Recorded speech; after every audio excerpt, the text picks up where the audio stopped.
Hello everyone. Today we will have our last PS session for this semester in CmpE 150.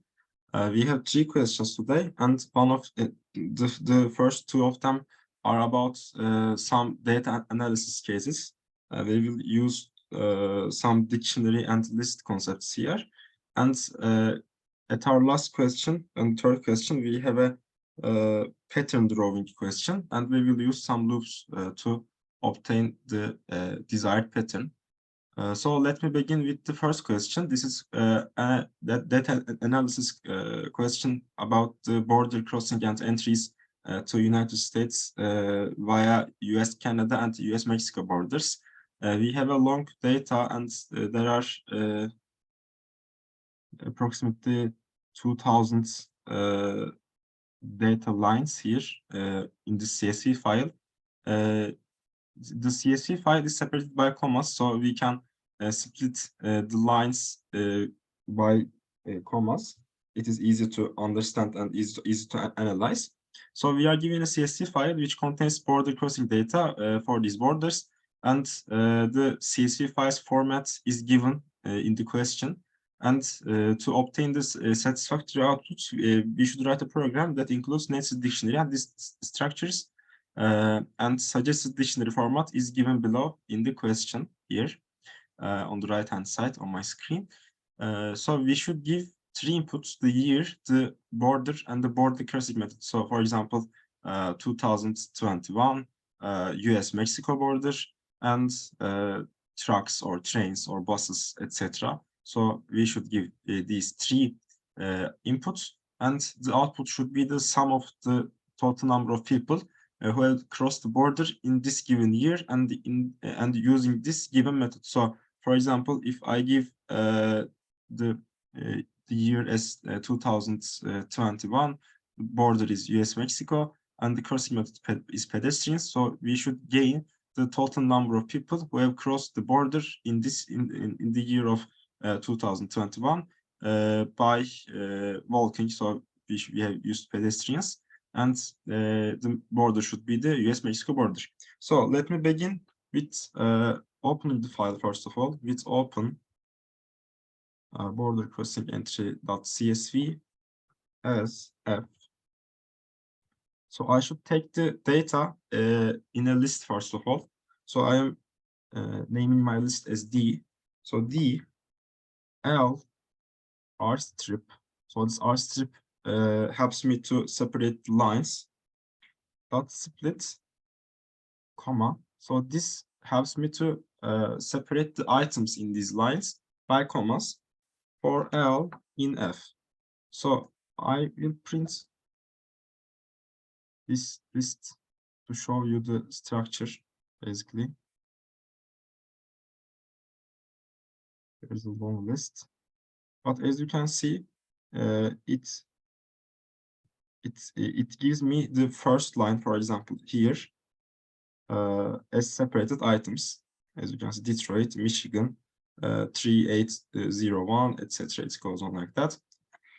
So I need to create a dictionary by this format. So I need year, border, and method keys. To do that, to achieve this, I will actually create 3 lists, naming them border, year, and method.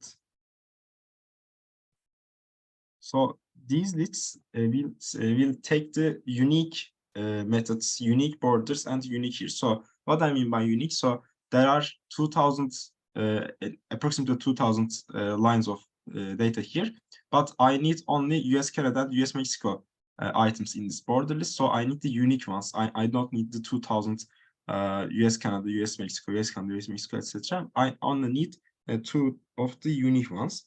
So to achieve this, I am creating a for loop for I in range the length of D. So I should append, for example, let me start with year append.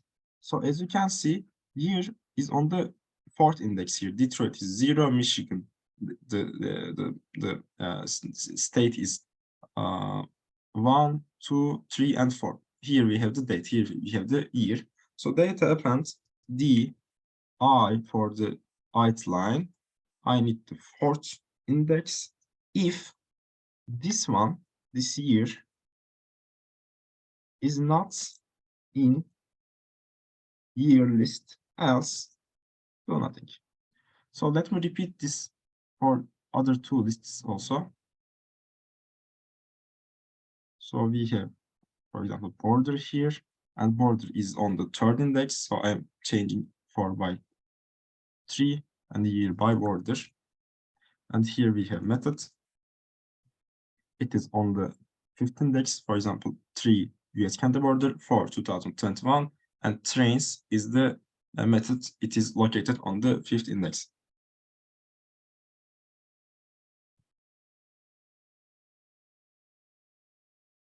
So just for an example, I will print, for example, methods list. So this will give me a list of unique methods. Yes, as you can see, these are our unique methods. These are the all methods that are applicable for our border crossing entry data list. So I will also create here a dictionary named entry. So this will contain the data in this format. So the dict is here the entry. So for y in year, I need to create a new dictionary as a value. So for example, entry y, so entry year, for example, y is here year 1. Year 1's value should be another dictionary. So I am creating another dictionary here. And this another dictionary should have the key border. So for b in border, entry y b should be another dictionary. So this is a next one more nested dictionary here. So this dictionary represents this one, the last dictionary in this nested type. And then for m in method, entry y b and m should be a list, because I need the values here as lists. So for example, here we have created the year 1's dictionary, then we have created the border 1's dictionary, then we will take the methods in different keys, and these keys will have the values as lists, which contains these elements. And then for I in range D, so sorry, len D, the length of D. So this gives me the number which is close to 2000. And I will append something to this list at each sample, which will be the value here. So this value is on the 1, 0, 1, 2, 3, 4, 5, and 6. On the 6th index, the integer. So we are taking these numbers also as strings, because they are separated by commas and directly converted to string. But I need them as values, because I will make some calculations at the end. So int d I 6 if d I 4 is equal to year. So and d I 3 is equal to border, and d I, what is left, 5 is equal to a method, and else do nothing. So I have written a long line of code. So what does this mean? Let me repeat it and explain it starting from the first loop here. So I am taking the year and creating a key of as taking this year as key and creating a dictionary, a nested dictionary. So then I'm coming to this dictionary and I'm creating a new key which contains the name of the border. Then creating another dictionary, and this dictionary has the keys and the values as lists. So the keys are the methods, and the keys are the lists which contain the numbers. And to append some items to these lists, I am searching a specific value that has the year as I have selected in this loop, the border as I have selected in this loop, and also the methods as I have selected in this loop. So if all these three conditions are matching with the value I have, then I can append this value with my list. So let me also print this entry data to show how it seems like. So as you can see, I have the year 2022 here, the US-Canada border, and the trains. And this list contains that all the entries, so not all the entries, the values of all the entries, which are done by trains into the US-Canada border in 2022. And here I have the same values, but now we have trucks as the method, and these values are all the entries by trucks to US from Canada in 2022.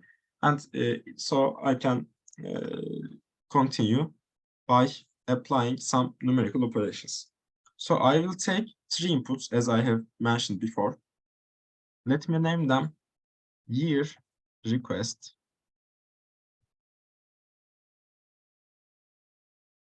border request,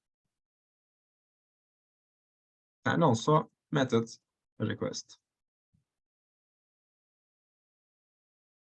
And I am creating a variable named sum, and I am equalizing it to 0 because it is the initial sum. And for A in entry, so what is the configuration? I am first taking the year key, so year rec, then the border key, border rec, and at last I have the method rec. So for entry in, I am going to, for example, to this list, and I am searching the sum of this elements in this list. So s plus equal to x. So it adds, pardon, not s, sum, and a here, sorry. So we are adding all the elements to each other, and we are creating a sum. So I think we are done here. So let me check this code for some examples here. And for example, let me take this one. This is an easy one as an example. So I have 2021, sorry, Canada and trains. So let me check this one.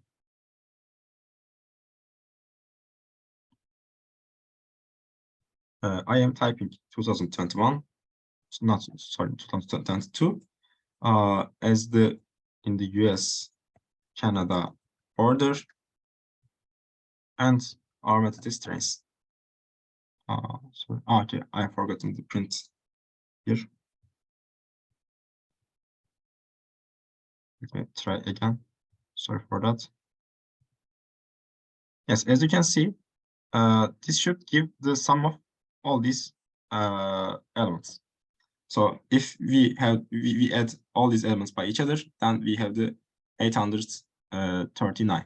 So this was only an example. You can try this for many times, but this works. I've tried for some examples. but I haven't put some of them to this question file, but I will put some input-output examples also. So do you have any questions about this question by now? Because we are done with the first question.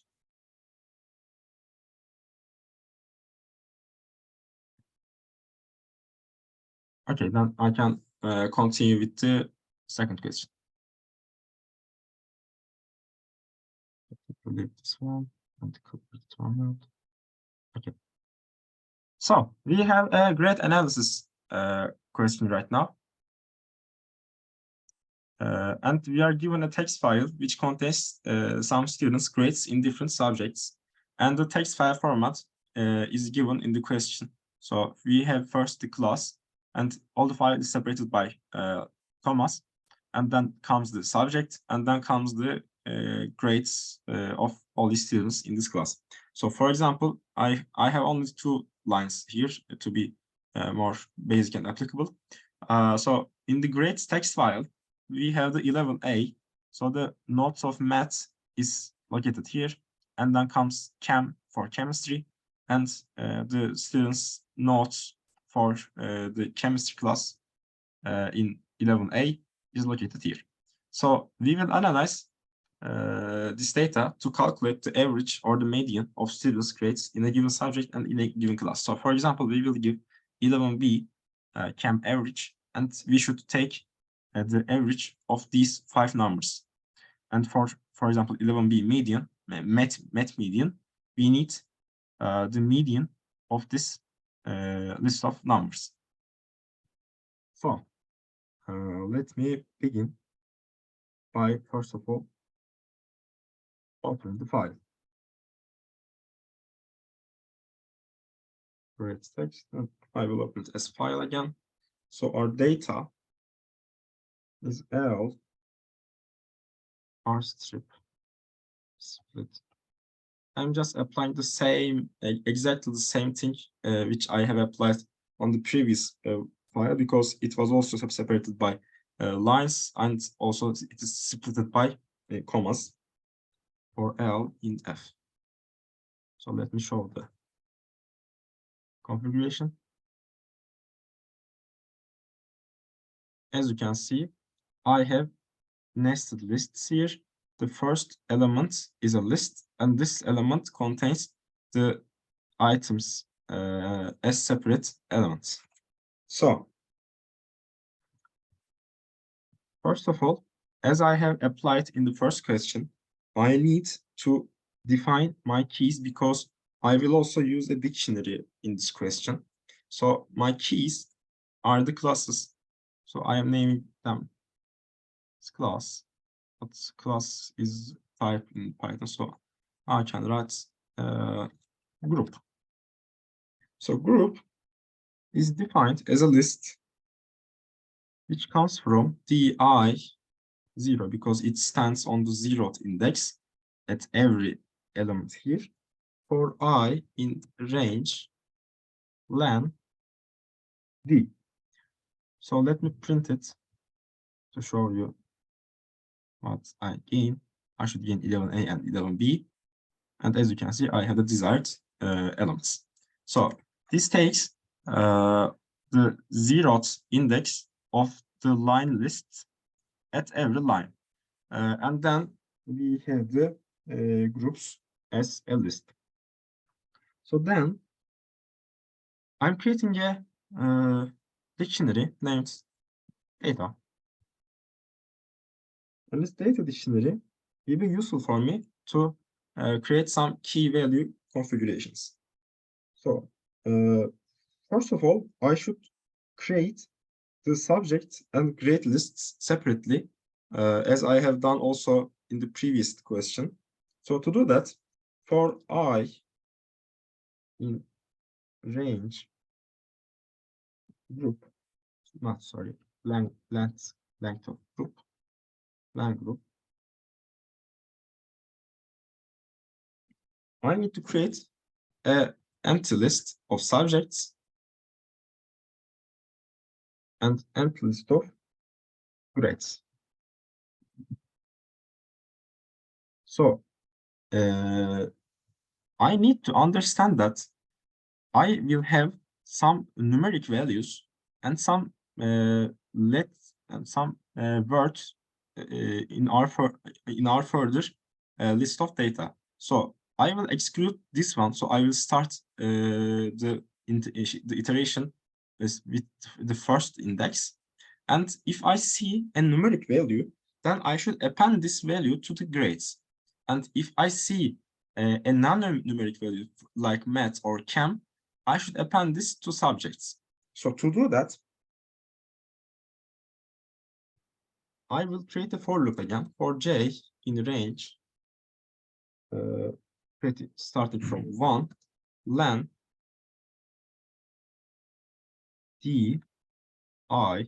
So this takes the length of the list of a single line. So for example, here I have 5, 5, 10, 12, 13. So this will see 13 elements, and the length of this one is 13. And then if d I j is numeric, sorry, not numeric, or not numeric, yes, is numeric, then I will append this value as an integer to my grades list. And if it is not numeric, then I will append it to my subject list, Tij. So what I have done, I have created subject and grade lists for the given line. So I am not taking these variables before I'm not writing these variables before the loop. So I am creating new lists for every single line of data here. And I am appending the element as an integer if it is numeric. So this isNumeric function is a built-in function which can understand if the string is a number or a word or something like that. And if it is not, I am appending it to my subject list. So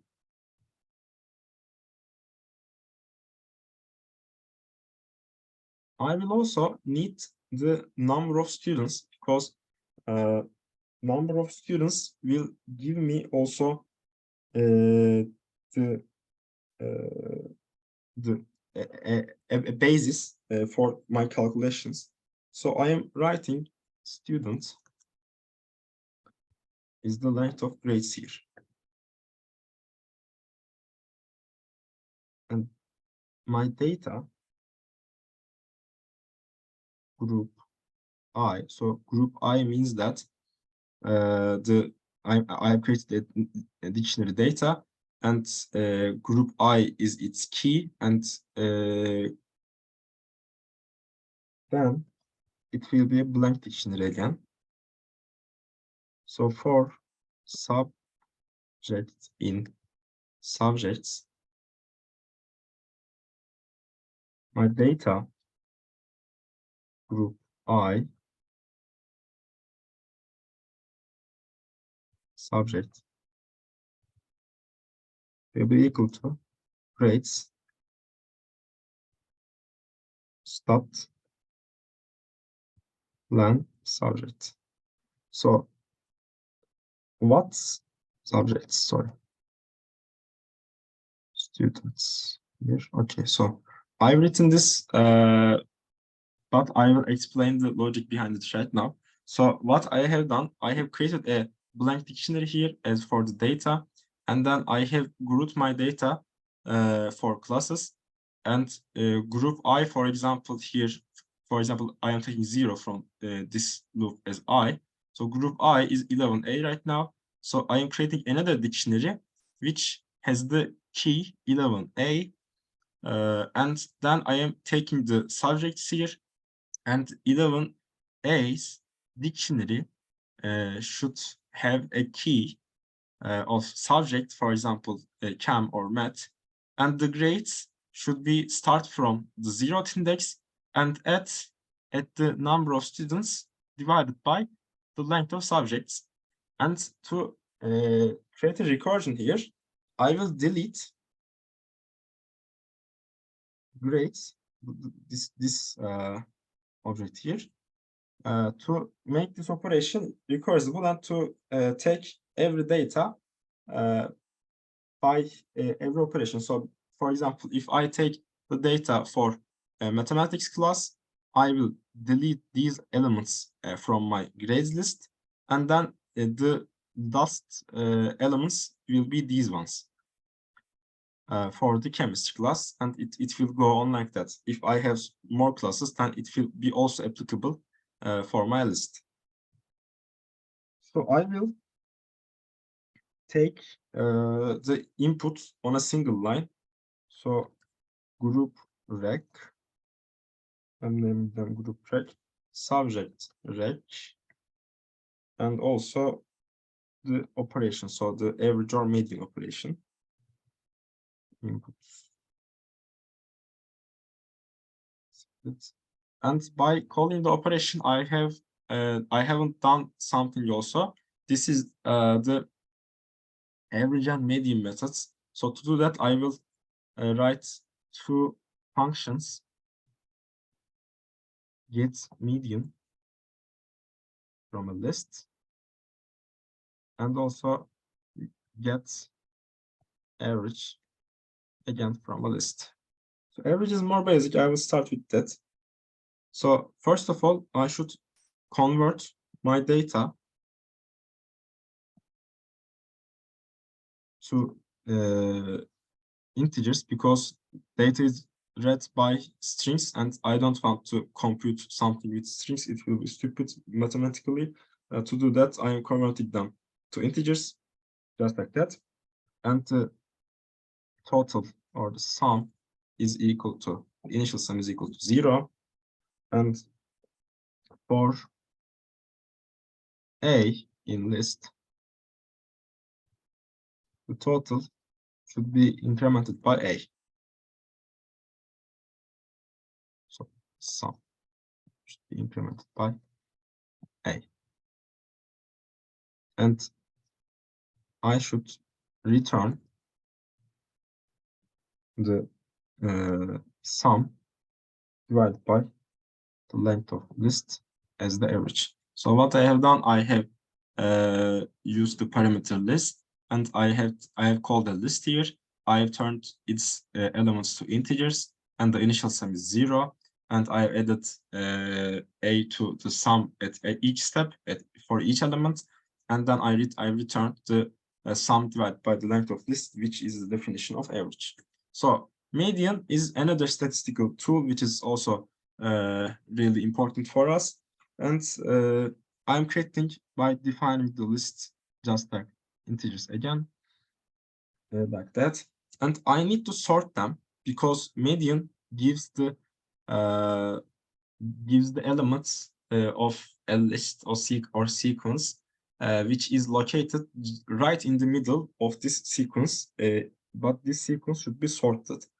So to do that, I need a middle number. So its location is length of list divided by 2. So this gives me an integer. Because of that, I'm not using just one slash, I'm using 2 slashes. Then if the length of list is divisible by 2, so it is even, then I cannot 0. I cannot locate the median directly. So for example, if I have 4 different integers in a list, so it's for example 1, 2, 3, and 4.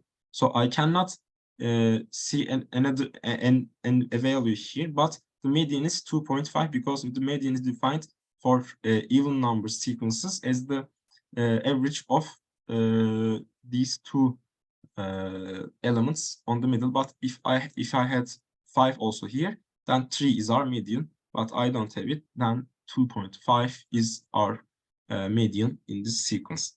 So to do that, I will return list middle plus list middle -1 divided by 2. Else, I will just return the middle number 1 because it will give me exactly the median as the element. So we have a odd numbered sequence here. Then, as you can see, I've written the related functions, so I can go on with my operations. So if my operation is equal to median,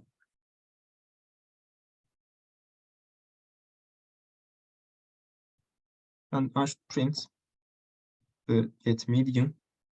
So my list will be data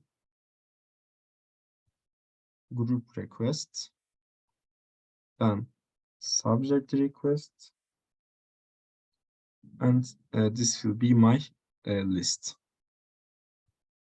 Else if operation is average, then I will use the average function. I'm just changing median with average, just like this. And let me also show you the configuration of the data dictionary also.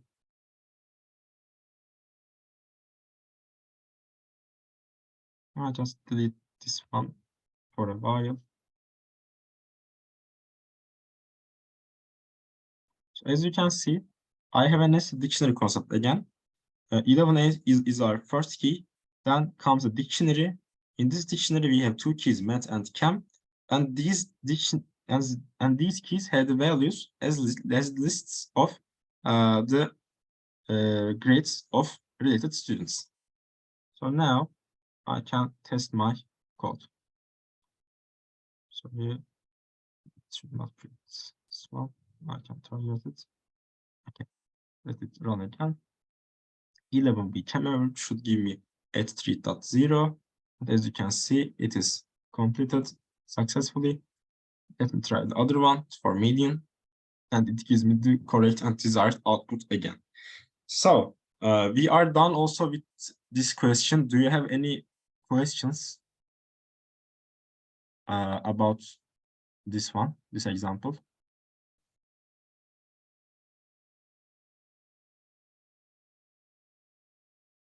Okay, if there are no questions, I can continue with the last example, the last exercise. So I can close these ones because I don't need them right now. So as you can see, this is a pattern drawing example. So we should write a program that takes an integer n, so it should be even, and print a pen style pattern of stars with n divided by 2 rows. So for example, if I take 10, this should give me something like that. Not something like that. The exact operation should be like this. So I have 5 rows, as you can see, and it seems like trousers. So let me begin with taking n as integer. So I should print the first line here. So I have exactly 10. So n number of starts here. So n multiplied by star and backslash n. So this will continue on a new line. And I am defining an integer a as n divided by 2 minus 1. And also another integer b is 2, and I will now explain briefly their meanings. So for example,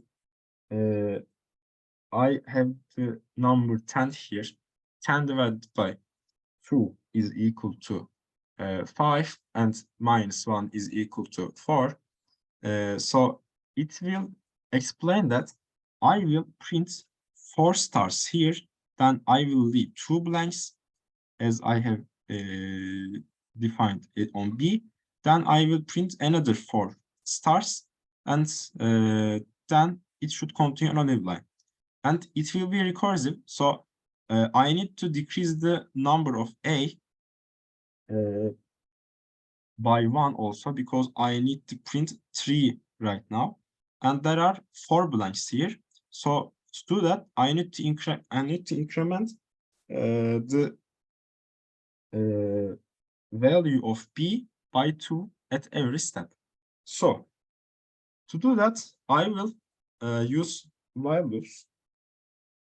So in the first while loop, I am defining the rows, and to define the rows, I should stop when I have no stars here.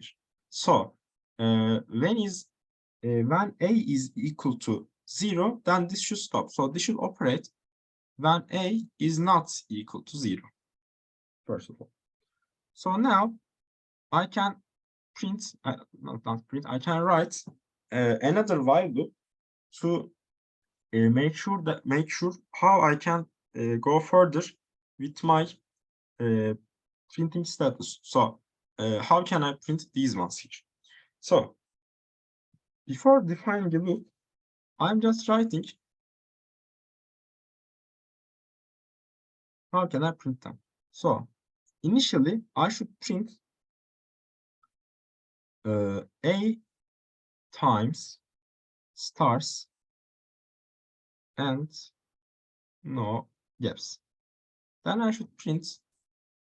So what I have done in the second line here, B should be 2 here, and I should leave 2 blanks. So B times blank and no gap. And at last I should print 4 more. So A times stars.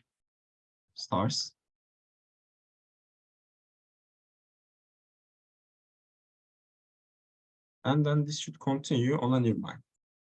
So I'm typing /n at the end.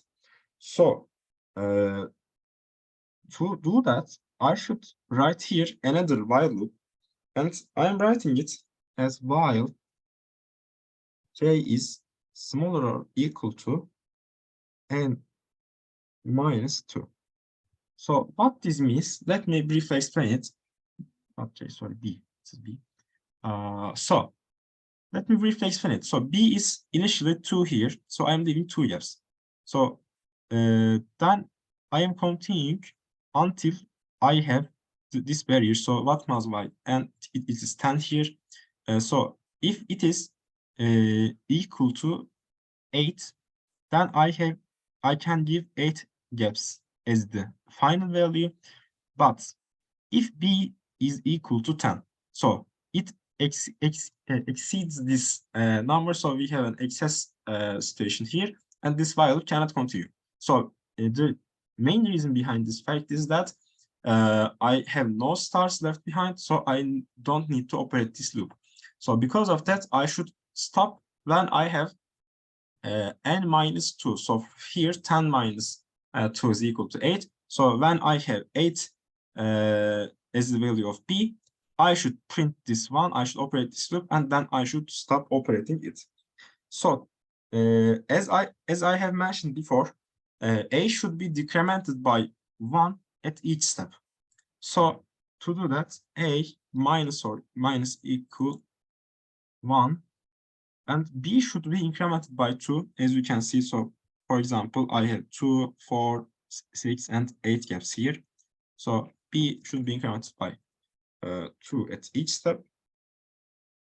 So this loop, this nested loop actually should print the desired output as we want. So let me test it, for example, for 10. And as you can see, it gives me the same shape which is given on the question.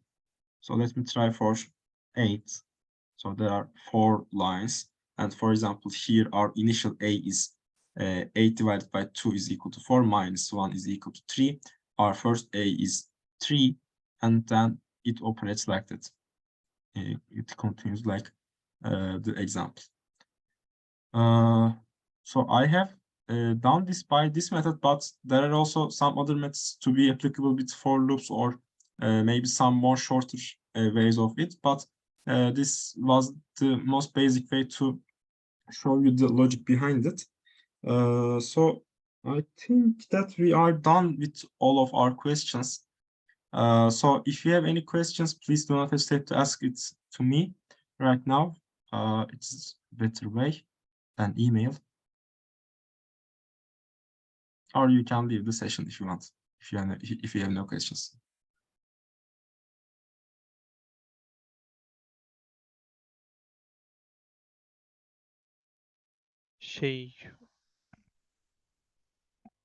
Yes, please. Sesim geliyor mu? Tamam. Geliyor, buyur. While B'li yazmamıza gerek var mıydı bu durumda? Yani onu düşünüyordum da. Ya şey mi diyorsun bu Evet, onu. ha, burayı diyorsun. Ya burası şu yüzden gerekiyor. Yani şey için senin o B'yi de sürekli azaltıyor olman lazım. Düşüneyim. Ya öyle yapabilir sanırım ya. Bir saniye bir deneyelim bakalım.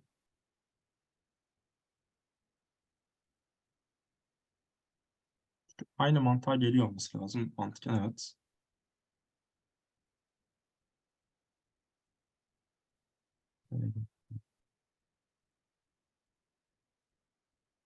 Evet, doğru. Çünkü şey zaten aslında yani sağladığın iki tane koşul birden aslında aynı. Zaten hani şey sırası sağlanmayınca şuraya gelemiyor dediğin gibi. O yüzden hani daha kısa olur. Haklısın yani oldu. Evet, doğru. Yani bu biraz ekstra olmuş. Sadece hani şey ekstra bir limitation göstermek için yapmıştım. Ama dediğin gibi daha kısa bir yolla öyle çözebilirsin. Haklısın. Bir de önceki soruda soramadım. Mikrofonum çalışmıyordu da. Yok, buyur söyle. Bu LR strip yaptınız da onu tam anlamamıştım. Yani Şöyle anlatayım. Şimdi bak. Şeyi de açayım hatta. Mesela şu Grades'i açayım. Bulunsun köşede. Şimdi e, ne dedik? Open dedik. Raise dedik. F dedik. Şimdi datayı nasıl çekiyoruz? Şimdi mesela X diyelim. Tamam mı? rstrip. Şimdi yazayım, hepsini açıklayacağım ondan sonra.